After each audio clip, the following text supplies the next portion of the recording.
ওয়ালাকাদ আতাইনা লুকমানাল হিকমাতা আনিশকুর লিল্লাহ ওয়া মান ইয়াশকুর ফাইন্নামা ইয়াশকুরু লিনাফসিহি ওয়া মান কাফারা ফাইন্নাল্লাহা গনিয়্যুন হামিদ। পড়েন আল্লাহু আকবার। কে এই লোকমান? কি তার পরিচয়? লোকমান ছিল নিগ্র লোক, কুচকুচে কালো। নিগ্র লোক দেখেছেন? যারা হজে গিয়েছেন তারা দেখেছেন। Sudan, Africa, Uganda.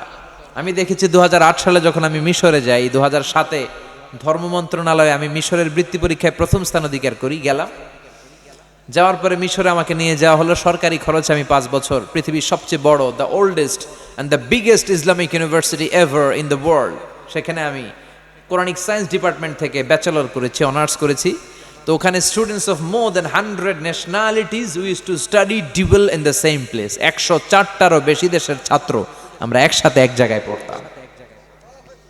কেউ সাদা, কেউ কালো, কেউ শ্যামলা, কেউ লম্বা, কেউ খাটো, কেউ বাংলাদেশি, কেউ পাকিস্তানি, কেউ সিঙ্গাপুর, কেউ ইংল্যান্ড, কেউ মালয়েশিয়া, কেউ ইন্দোনেশিয়া, কেউ আফ্রিকা, কেউ সুদান, কেউ ইথিওপিয়া, কেউ ঘানা, এক এক দেশের মানুষ। তো সেখানে আমি কুচকুচে কালো মানুষ দেখেছি। লোকমান আল হাকিম ছিলেন কুচকুচে কালো মানুষ। এতে করে বোঝা গেল কেউ সাদা কি কালো, আল্লাহ ডাজন্ট ম্যাটার। আল্লাহ এটা দেখেন, আল্লাহ ডাজন্ট কেয়ার অ্যাবাউট ইট। আল্লাহ এটা কোনো কেয়ার করে না। তা না হলে কালো মানুষের কথা আল্লাহ কোরআনে তুলবেন কেন? কালো হওয়ার পরেও তার কথাগুলো আল্লাহ এত ভালো লেগেছে, আল্লাহ সরাসরি কোরআনের মধ্যে কুচকুচে নিগ্র মানুষের কথা তুলে ধরেছে। কোন সুবহানাল্লাহ। এজন্য ইসলাম বলে there is no difference between black and white, between upper and lower, between the richer section of the society and poorer section of the society, between the prime minister and rickshaw puller. Everyone is totally equal, 100% equal, completely equal in the eyes of Islam. ইসলাম বলে সাদা কালোয় কোনো পার্থক্য নাই, ধনী গরিবে পার্থক্য নাই, প্রধানমন্ত্রী কুলিওয়ালা ঠেলাওয়ালায় কোনো পার্থক্য নাই। পার্থক্য এক জায়গায়, ইন্না আকরামাকুম ইনদাল্লাহি আতকাকুম। যার কলিজার মধ্যে আল্লাহর ভয় বেশি সেই আল্লাহর কাছে সেরা। যেরকম ঠিক কিনা? এজন্য হাজার কোটি টাকার মালিক যারা, কোটি কোটি টাকা বানালো যারা, তাদের জন্য কিয়ামতের দিন আলাদা কোনো লাইন হবে নাকি? কিয়ামতের দিন লাইন দুইটা। কয়টা? আরো জোরে বলেন কয়টা? একটা হলো আসহাবুল ইয়ামিন, ডানপন্থীরা জান্নাতে একদিকে, আরেকটা হলো আসহাবুশ শিমাল, বামপন্থীরা বাম দিকে জাহান্নামী। ঠিক কিনা?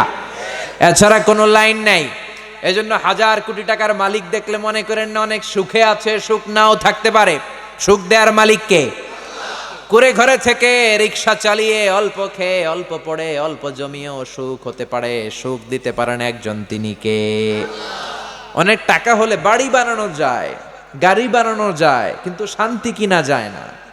টাকা হলে বালিশ কিনা যায়, তোষক কিনা যায়, কিন্তু ঘুম কিনা যায় না। ঠিক কিনা? আপনাদের পাবনাতে কি ঘুম কিনা যায়? যে বলতে পারবেন ডাক্তার সাহেব আমার 5,000 টাকার ঘুম দেন, ডাক্তার কিবা আমারই তো ঘুমে ধরে না, আপনার কি ঘুমের ট্যাবলেট দিব মিয়া?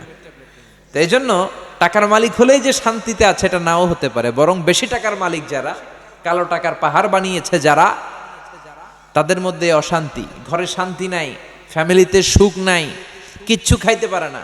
ডাক্তার কয় আপনি গরু খাবেন না, খাসি খাবেন না, চিংড়ি খাবেন না, ঘাস খাবেন। ছাগলেও খায়, আমনেও খান। ঘাস বলতে আই মিন ভেজিটেবল, শাকসবজি খাবেন আর কি।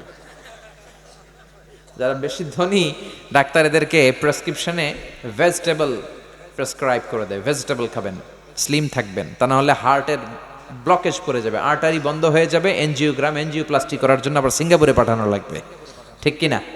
তাহলে কিছু খেতে পারে না। এরপরে টাকা যার বেশি টেনশন তার বেশি, টাকা যার বেশি রোগ তার বেশি, টাকা যার বেশি ঘরে অশান্তি তার বেশি, রাতে ঘুম নাই, বিবি কথা শোনে না, বিবি করে পরকিয়া, মাইয়া কয় ড্যাড আমি হইলাম কিরণমালা, পোলায় কয় ড্যাডি আমি হইলাম ইয়ো ইয়ো, আমি কি ইয়ো ইয়ো। শান্তি নাই।